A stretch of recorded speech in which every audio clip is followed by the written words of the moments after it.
gabadhan waxay ka shaqeeyaan Koori iyo gabadhan waxay ka shaqeeyaan caafimaadka caafimaadka ee gobolka Anderskogan oo ku yaala downtown-ka magaalada downtown-keeda Lewiston. And this presentation will be recorded, so we ask folks to keep their cameras turned off. Barnaamijkan waa la duubayaa marka dadka waxaan ka codsanayaa kaameradooda inay damiyaan.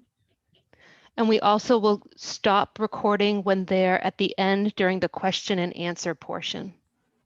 Waqtiga oo su'aalaha iyo jawaabaha la bixinayo waa la joojinayaa duubida. So the presentation today will be talking about cannabis, what it looks like. Maanta waxaan ka hadlaynaa xashiishku sida uu yahay iyo sida uu u yaalo. What it is.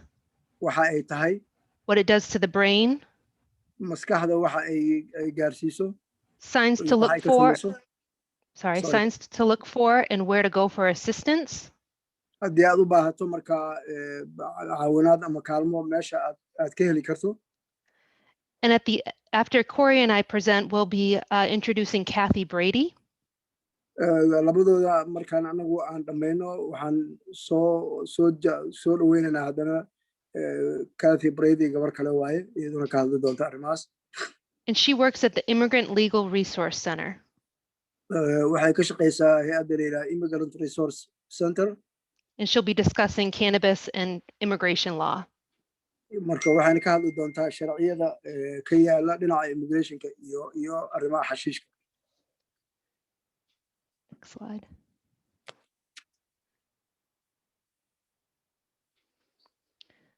So thinking about your family's beliefs, rules, traditions are important to you. Marka adigu waxaad ka fakaraysaa qoyskaaga waxa ay aaminsan yihiin shuruucdeeda dhaqankeeda iyo waxyaalaha muhiimka u ah. No acceptable use message. Ma jirto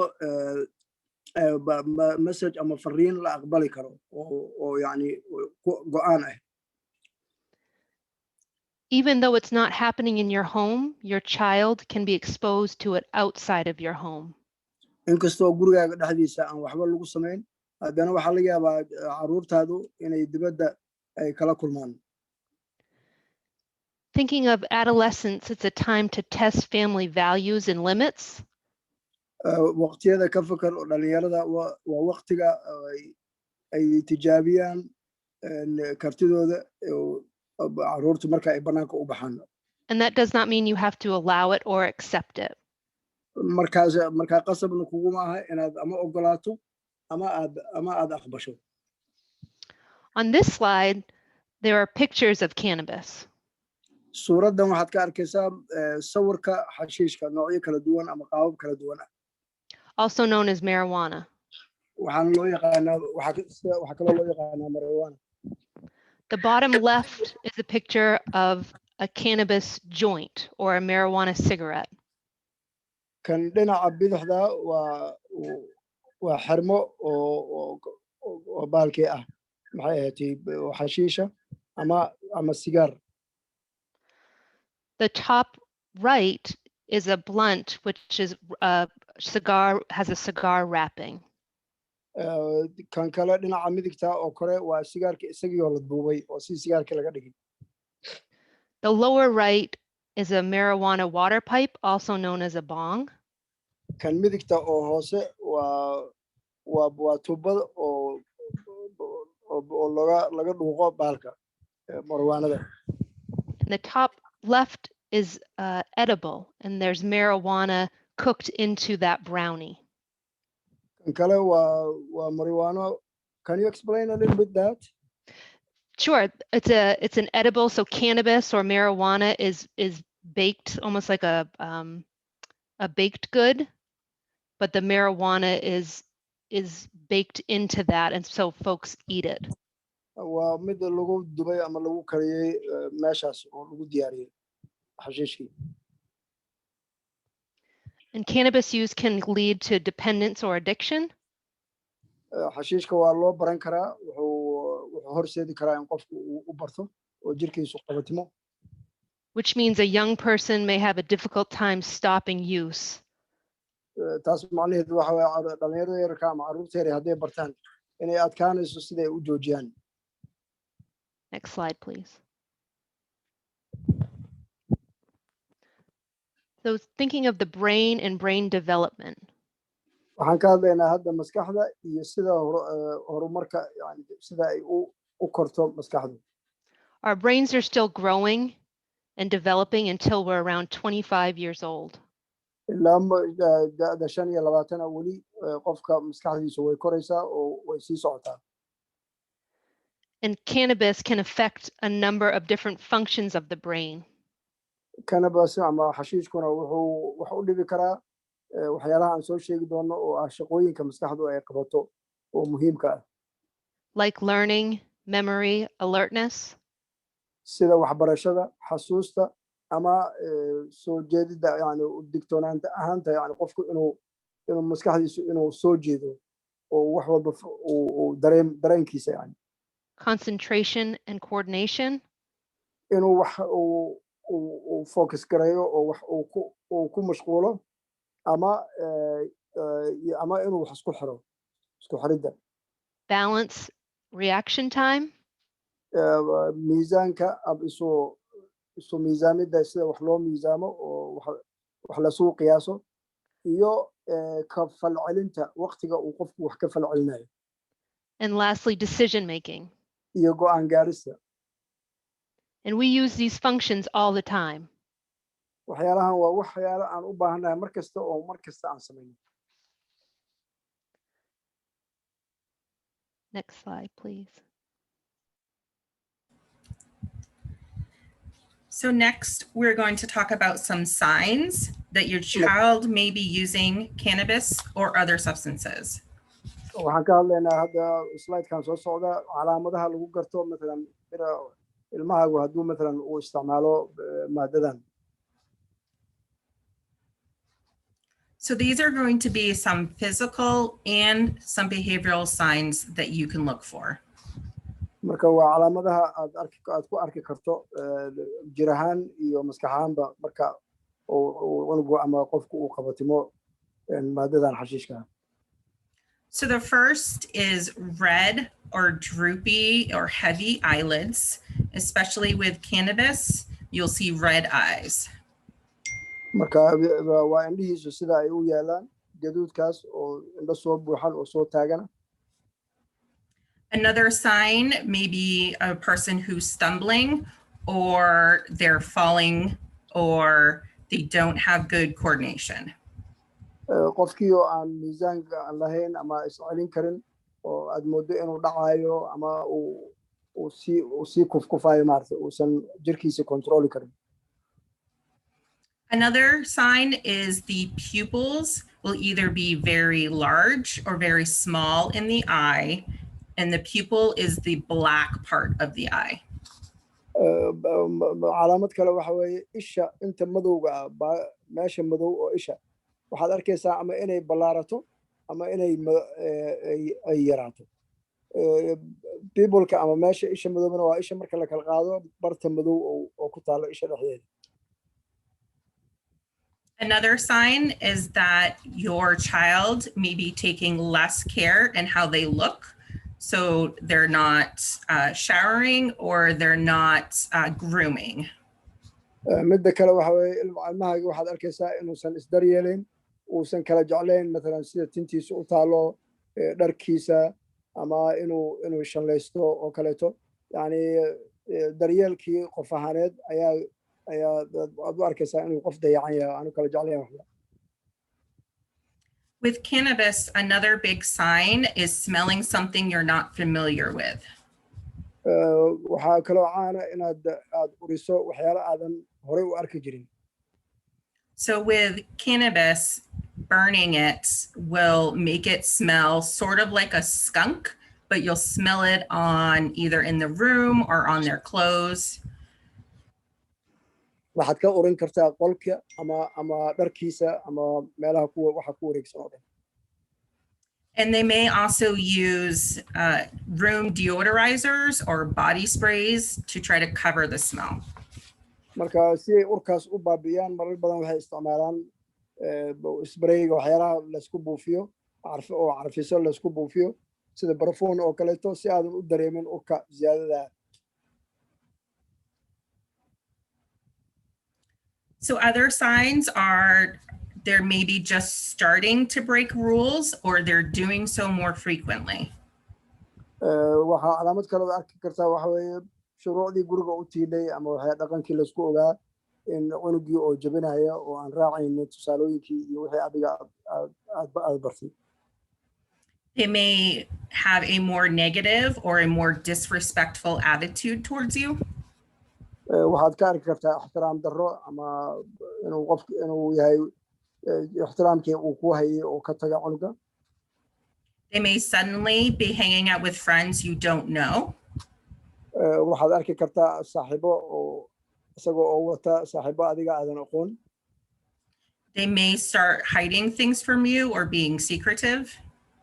waxaad arkaysaa iyaga inay wixii kaa qariyaan awal soo kugu warrami karo cunugu uusan kugu warramin ama ay kaa qariyaan sirtooda iyo waxyaalaha ay samaynayaan. And you may see a sudden decrease in the quality of their schoolwork.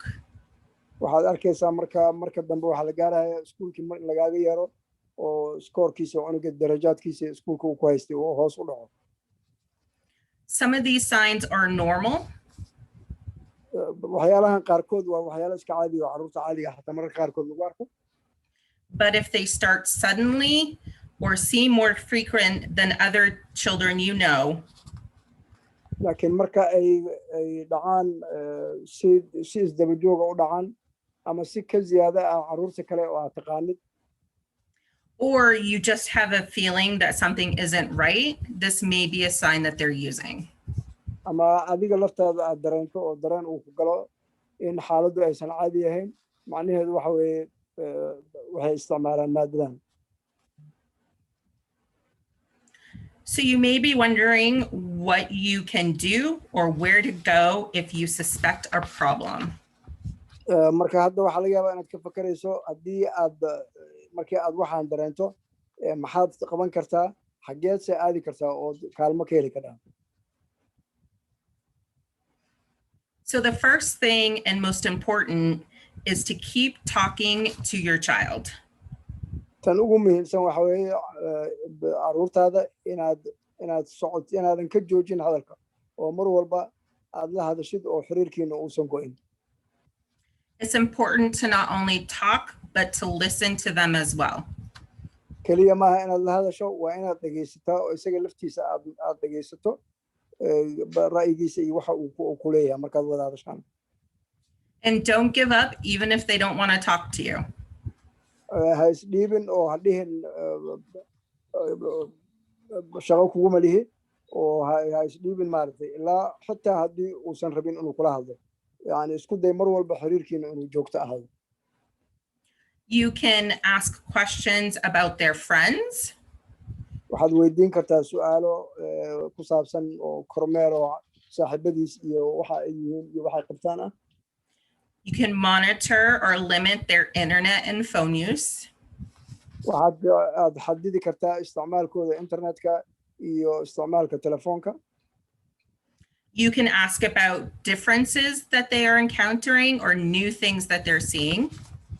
waxaad weydiin kartaa waxyaalo cusub ay arkaan ama farqi u dhexeeya waxyaalaha uu arkayo. They are learning and experiencing many new things, and it's important to understand, for you to understand those as well.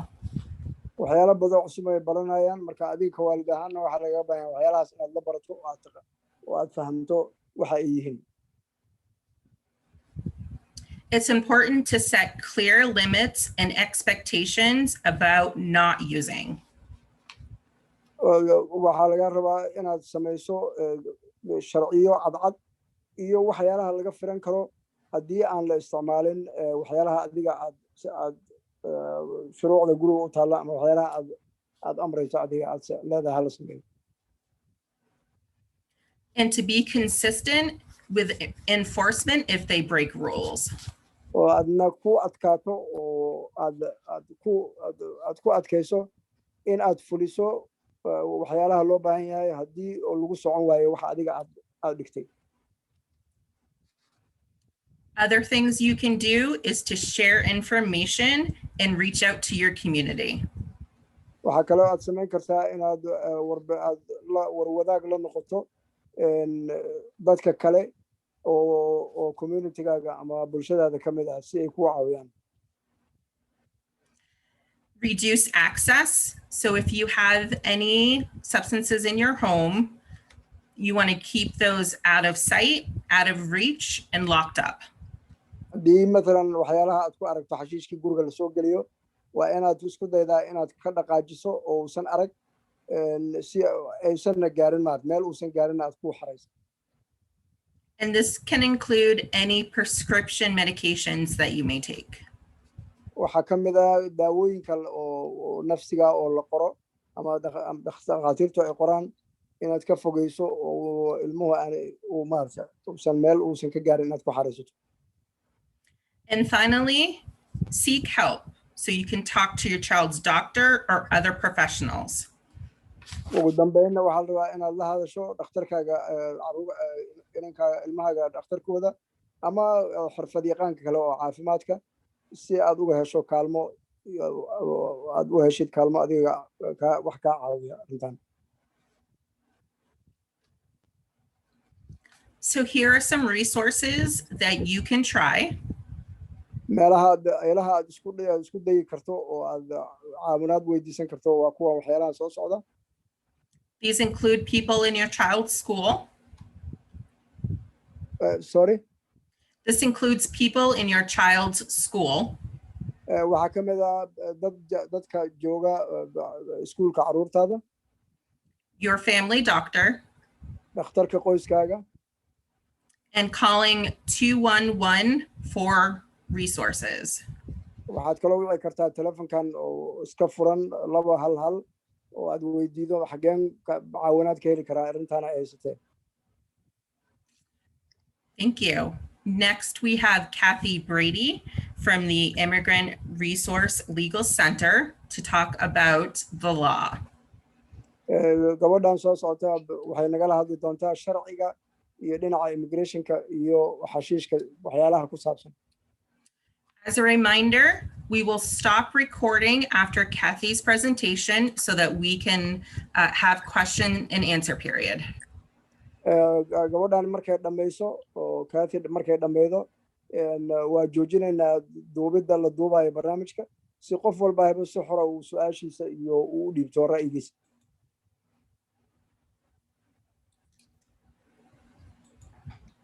Hi. Hi, folks. Can you hear me? Yes. Yeah. I am really glad to be here to talk to you all. Waan ku faraxsanahay inaan meeshaan idinkala hadlo dhammaantiin.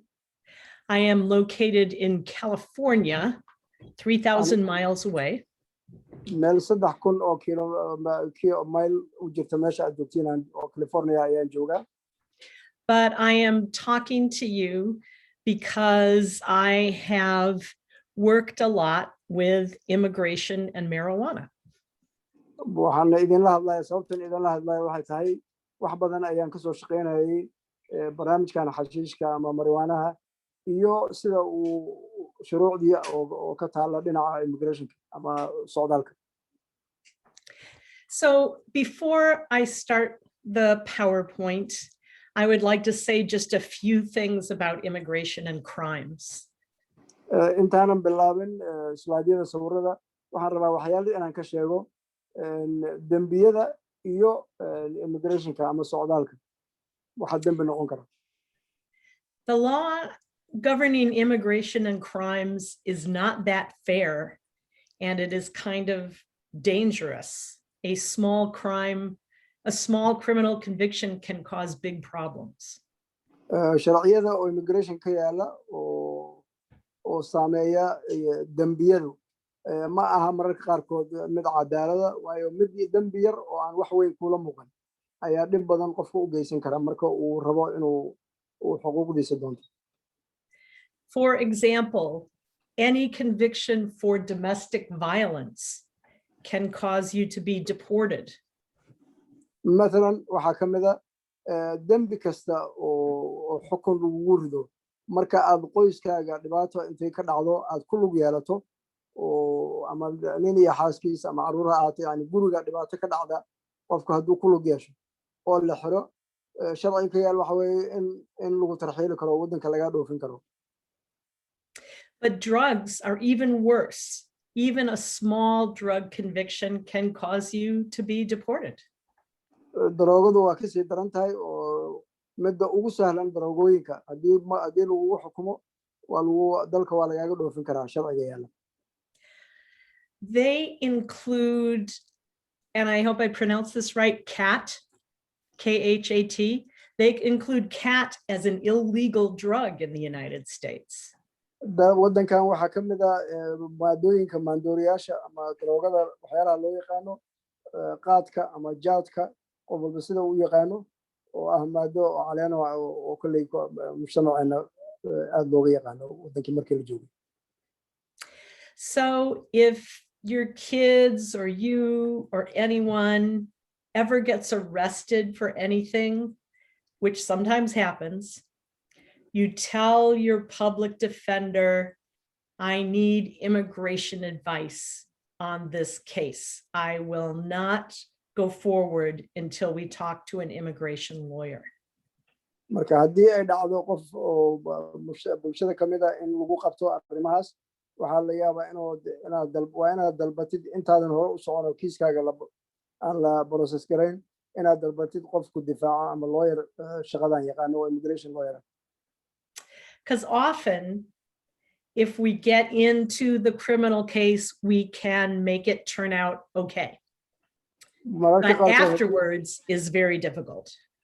mararka qaarkood haddii aan waqti hore aan galno kiiska oo qof aqoonta lawyer aqoonta u leh uu galo waxaa laga yaabaa inuu wax ka bedelo xaaladdu siday ahaan leh laakiin hadday socoto oo waqtigu uu muddo qaato macnaheedu waxay noqonaysaa inaan wax badan laga qaban karin. In the chat box, I put a link to 2 immigration nonprofits in Maine.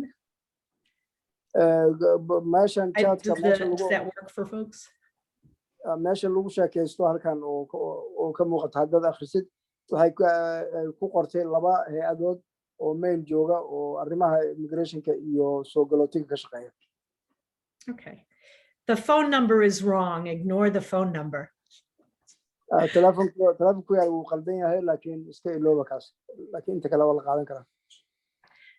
Okay, so I will talk now about marijuana, and afterwards we can talk about any of what I just said. hadda waxaan ka hadlayaa tira xashiishka maadada maanta meesha hadda loo joogo ah ka bacdina markii oo su'aalaha iyo la gaaro shay walba oo aad doonaysaan ka hadli karnaa. All right. So marijuana, I know we don't want our kids to use it, but it is legal in a lot of states. And the main thing I'm going to tell you is it is still dangerous for immigrants. marijuana waxaan maqalnaa ama xashiishka in marab ma jeclin caruurteenu inay isticmaasho laakiin isteedyo badan ayaa sharciyeeyay oo dhinaca sharciga ahaanta aan dembi aysan ahayn balse waxaan idin sheegayaa inay aad khatar u tahay haddii aad tahay weli qof waddanka soo galay oo soo galootiya.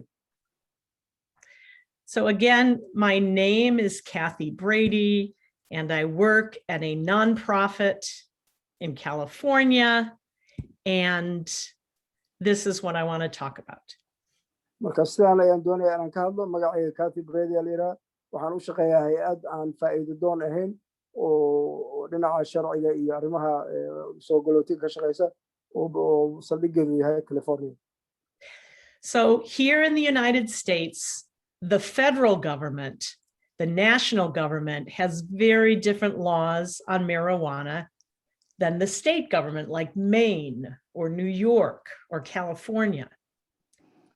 waddankan waxaa jira xeerar federaal oo dowladda kore oo dowladda dhexe ay leedahay iyo xeerar isteedyadu ay leeyihiin inta badanna waa ay ka duwan yihiin xeerka federaalku matalan oo marijuanaha kan مثلا state kan nagaan joogno Maine ama New York ha ahaato ama California ha ahaatee. Unfortunately, the bad federal law is what controls immigration.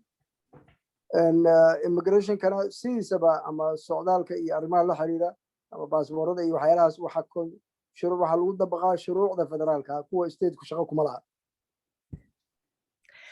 So many states have legalized marijuana, like Maine.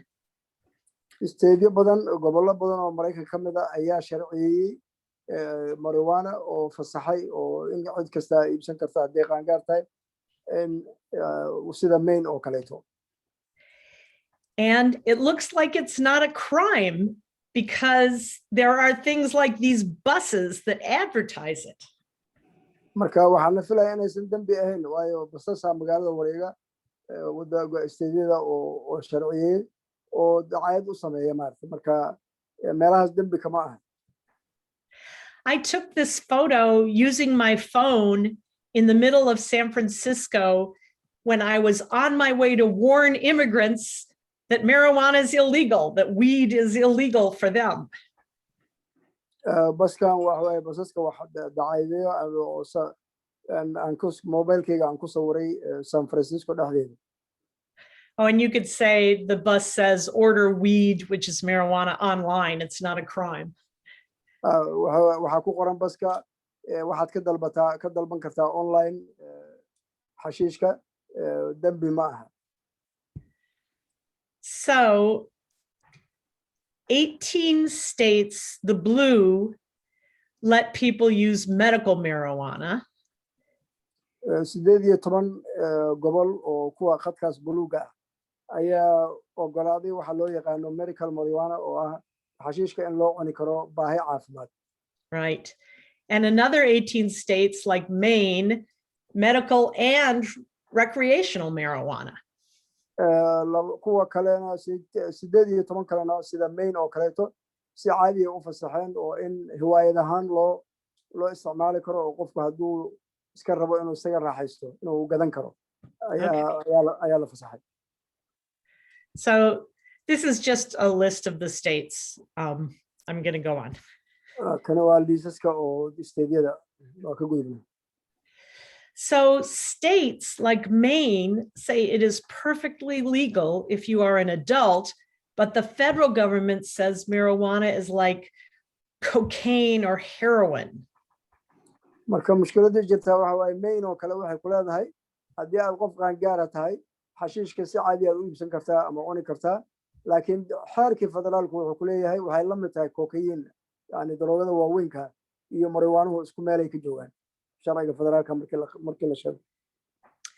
So this creates a very unexpected situation. You would not think this, but you could have serious trouble with being a refugee or asylee if you are convicted of using or selling marijuana or admit that you use. Oh, go ahead. Sorry.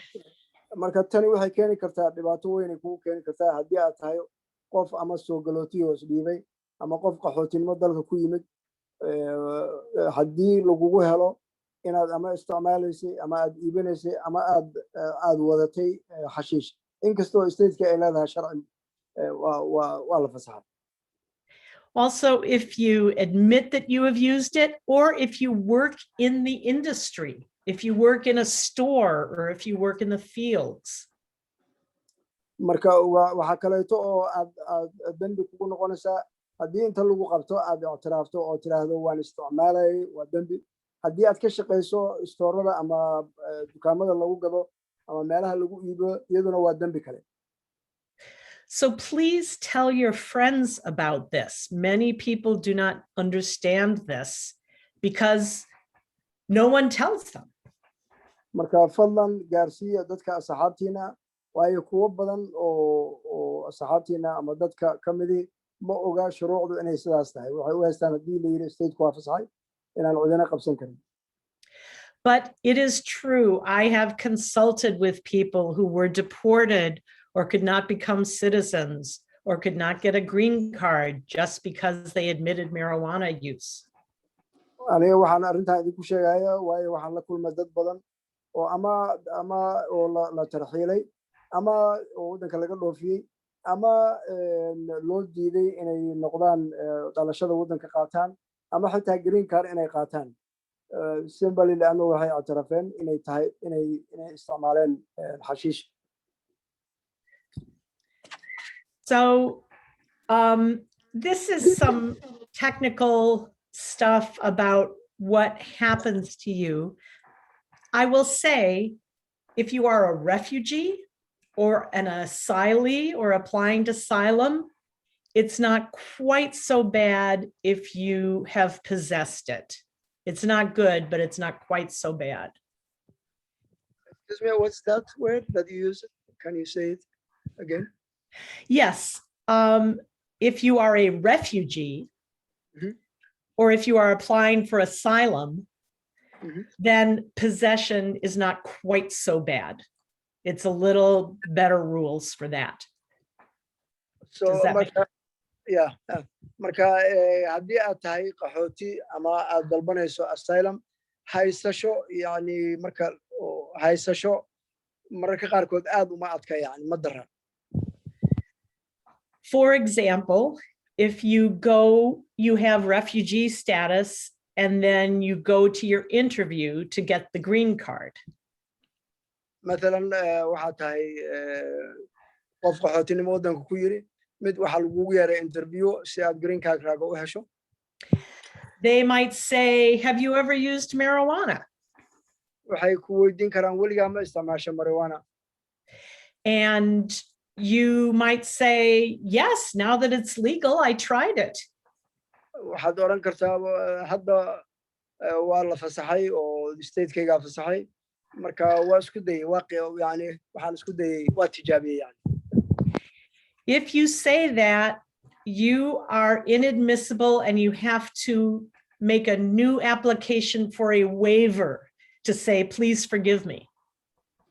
marka haddaad xaaladaas haddaad ku qabsato waxaad tahay qof markaad saas u ictiraafto tiraahdo anaa waan tijaabiyey macnaheedu waxay noqonaysaa inaadan waddanka soo geli karin markaas waa inaad haddana dalbato in lagaa cafiyo oo haddana application cusub iyo hawl kale aad gasho. But if they said, have you ever used marijuana? And you said no, then there would be no problem. haddaad tiraa laakiin maya weligaa ma isticmaasha haddii lagu yiraa oo aad maya tiraahdo wax mushkiladii ma jirayso.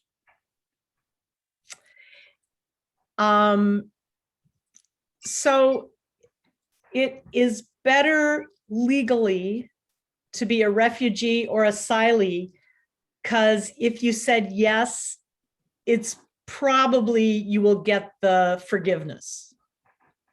haddaad tahay maxay ahayd qof oo magangelyo doona ama qof qaxootinimo ku yimid way ka roon tahay xaaladaha kale waayo haddaad tiraahdo yes haddaad su-aashaas ku jawaabto inkastoo sharcigu uu diidaya haddana xal kale ay leedahay haddana oo waxbaa laga xallin karaa. But if someone just got a green card because they married a US citizen, that would be very hard. They probably, I'm sorry, if someone, yeah, excuse me, I'll start again. If someone applies for a green card just based on family, not refugee, then it's very hard with marijuana. waxaa ka adag marka kaas waa xaaladahay ka ayaa immigrationka waddanka lagu yimaaday fasilata marka qofkii ama soo galooti isku dhiibay ama qaxootiya xoogaa xalal loo heli karaa jira laakiin qofka mathalan lagu keenay family oo markaas dalbanaya green cardkiisa aaday u adag tahay waa xaalad khatara waay. Okay, so here I already said that. So I'm just going to keep going. Sorry, I covered that. No, it's okay. And here, if you got a job in the industry, they will not let you be a US citizen. haddaad mathalan ka shaqaysay meel oo meelaha lagu warshadeeyo ama meelaha looga shaqeeyo xashiishka ma noqon kartid way adkaanaysaa inaad hesho jinsiyadda waddanka ama dhalashada waddanka. You would have to quit your job and wait 5 years to become a US citizen. macnaheedu waxa weeye inaad ka tagto shaqadii ka baxdo joogto ugu yaraan 5 sannadood markaas ka bacdi aad dalab samaysato oo dhalashada ama citizen aad dalbanayso. If you are a refugee and you apply for your green card, that also would be bad if you worked in the industry. adigoo qaxootinimo ku yimid green cardkaaga aad dalbato iyaduna oo aad ka shaqaysid meel lagu warshadeeyo ama lagu sanaacada looga shaqeeyo xashiishka iyaduna dhib badan ay ku keenaysaa way adag tahay.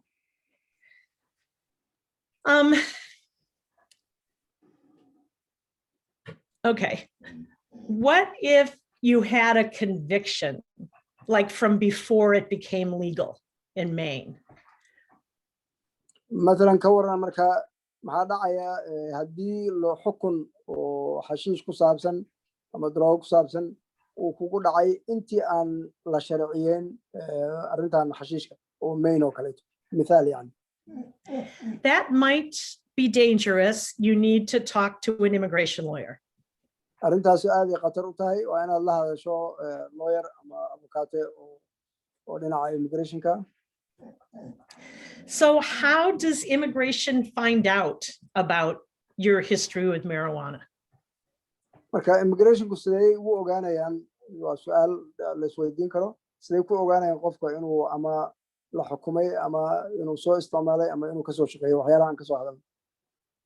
They take your fingerprints if you apply for asylum or a green card or naturalization. marka aad dalbato ama magangelyo application aad samaysato ama asylum ama aad dalbato green cardkaaga ama aad dalbato dhalashada waxaa laga qaadayaa faro. And that tells them about criminal convictions, your fingerprints. farahaasi waxay soo saarayaan wax kasta oo dembiya oo aad gashay oo lagu xukumay ama lagu qabtay ama si kastaba ha ahaatee waayo mar kastoo lagu qabto ama lagu xukumana faraha laga qaado taban. They might find out you worked in the legal industry because you have to write down where you work on these applications. su'aalaha la isweydiiyo oo applicationka waxaa ka mid ah meesha aad ka shaqayso iyo shaqada aad qabatid marka waxay ka ogaan karaan taasna waxay ka ogaan karaan haddii aad ka shaqaysid dukaan ama xashiish lagu gado ama meelaha lagu farsameeyo. How do they find out that people just used marijuana? Because people tell them, which is a bad idea. inaad isticmaashay sidee ku ogaan karaan su'aalaha lagu weydiinaya ka mid tahay haddaad adigu qirato marka waa halkaasaa laga ogaanaya waana fikrad fiicanna maaha. If someone asks you, if an immigration official asks you,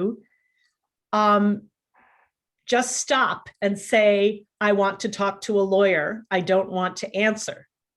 Or if you have not used it, say no.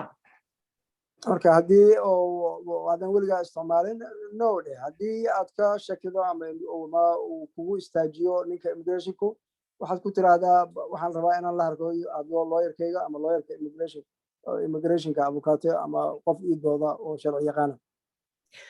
Once you become a citizen, this is not a problem. You can use marijuana. marka aad noqoto jinsiyadda qaadato ama dhalashada qaadato dhibaato kasta ha lahaado laakiin markaas sharcigu kuguma qabsan karto. But a green card, lawful permanent residence, that is not enough. You cannot use marijuana. laakiin haddaad green card leedahay waa halis waaye kuguma filla green cardku inuu kaa joojiyo dembiyada lagu soo oogi karo xashiish haddaa isticmaasho.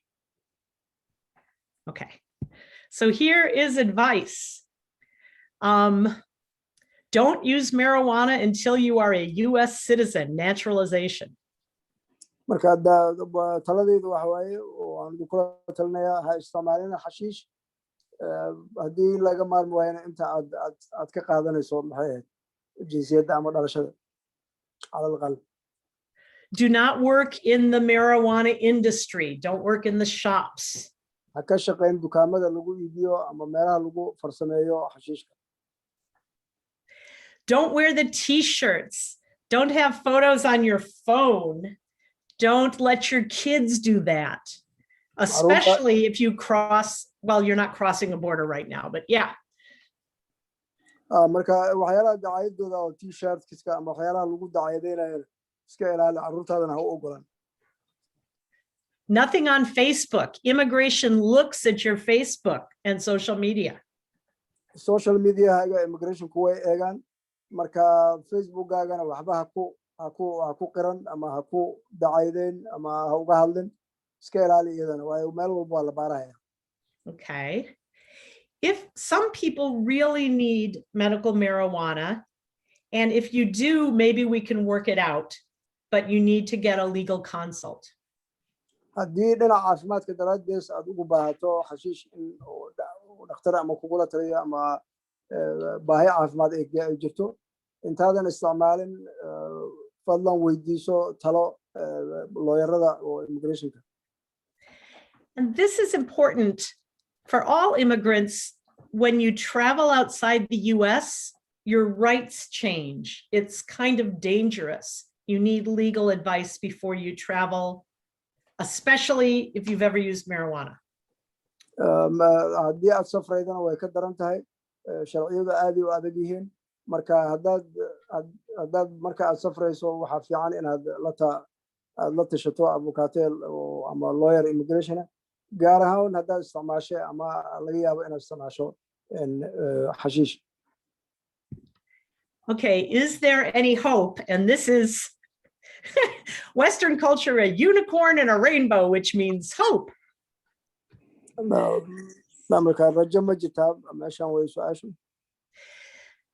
It's possible that Congress will act so marijuana is not a federal controlled substance. It's possible. We do not know this year. ma naqaano weli laakiin waxaa laga yaabaa congressku inuu sharci soo saaro maadaama istiidi badan ay sharciyeen oo uu yiraahdo xashiishku ma aha dambi federaal maaha markaas arrimaha soo tagnaa dhan waa ka baxayaan. If that happens, that takes care of a lot of problems.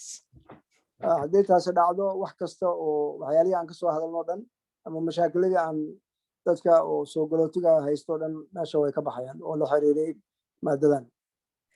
So if you think you have a problem with marijuana and you want to apply for a green card, you could wait a little and see if Congress will fix the problem this year. marka haddii oo arrimo oo ama problem oo aad qabtid oo ah marijuana la xiriira ama xashiishka iska yara sug waxaa laga yaabaa sanadkan in arrintaasi ay dhacdo oo marka ha apply garaysan ilaa sanadkan bal waxaa laga yaabaa in sharcigaas la bedelo oo uusan dembiba noqon. Okay, so that's my presentation. These slides just have, if you want to read more, you can click on that link. marka meelahan xiriirada meelahan ay kusoo qortay waa information dheeraad haddaa u baahan tahay soo jeedinteynina looyarada intaasay ku egtahay. So I wonder if we should get to questions and stop recording. Yes, I am going to stop recording now.